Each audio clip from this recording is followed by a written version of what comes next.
Friends, నమస్తే అండి. Welcome back to my channel. ఈరోజు మన రెసిపీ ఈ సమ్మర్లో బాడీని కూల్ చేస్తూ పొయ్యి దగ్గర ఎక్కువసేపు ఉండకుండా చాలా తక్కువ సేపులో ఉంటూ ఇంట్లో వాళ్ళందరూ కడుపు నిండా తినగలిగేటువంటి ఒక మంచి బ్రేక్ఫాస్ట్ రెసిపీని ఈ వీడియోలో మీతో షేర్ చేసుకోబోతున్నానండి.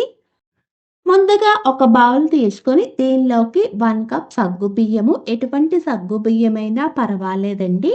దీనిలోకి 1 కప్ నార్మల్ బియ్యము, 1 టీ స్పూన్ మెంతుల్ని వేసుకొని మంచినీళ్ళతో శుభ్రంగా ఒక 2-3 సార్లు కడుక్కొని ఇవి మునిగే అంతవరకు మంచినీళ్ళు పోసుకొని మూత పెట్టుకొని ఒక 2 గంటలు పక్కన పెట్టుకుందాము.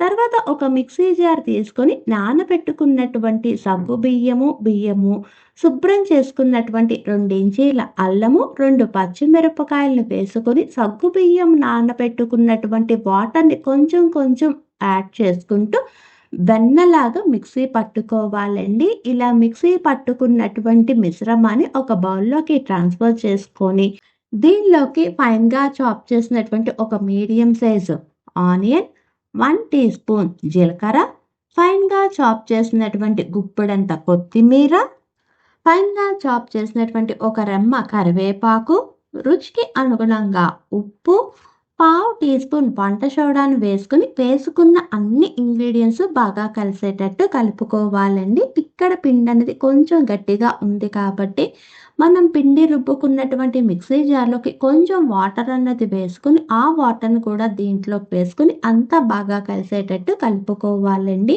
ఇలా కలుపుకున్న తర్వాత ఇక్కడ పిండి కన్సిస్టెన్సీ చూపిస్తున్నాను చూడండి, ఇలా ఉండాలన్నమాట. దీన్ని పక్కన పెట్టుకుందాము.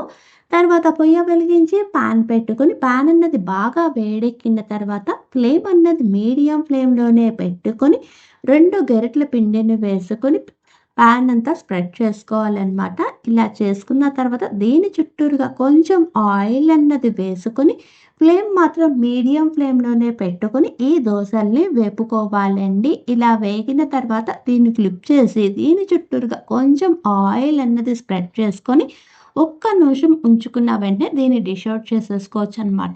అయితే దీనికి ఎటువంటి చట్నీ అయినా పర్వాలేదండి. అంతేకాదు హోమ్ మేడ్ చట్నీతో కూడా ఎంజాయ్ చేయొచ్చు. ఈ దోశల్ని పల్లీతో చేసినటువంటి అల్లం చట్నీతో ఎంజాయ్ చేస్తున్నానండి. ఈ రెసిపీ అన్నది ఆల్రెడీ మన ఛానల్లో పోస్ట్ చేశాను. ఎవరికైనా ఇంట్రెస్ట్ ఉన్న వాళ్ళు ఒక్కసారి ఛానల్ని విజిట్ చేయండి ఫ్రెండ్స్. అంతేనండి, వంటగదిలో ఎక్కువసేపు ఉండకుండా చాలా తక్కువ టైంలోనే ఇంట్లో వాళ్ళందరూ కడుపు నిండా తింటూ ఎంతసేపైనా చాలా మెత్తగా ఉండేటువంటి సగ్గు బియ్యం దోశలు రెడీ.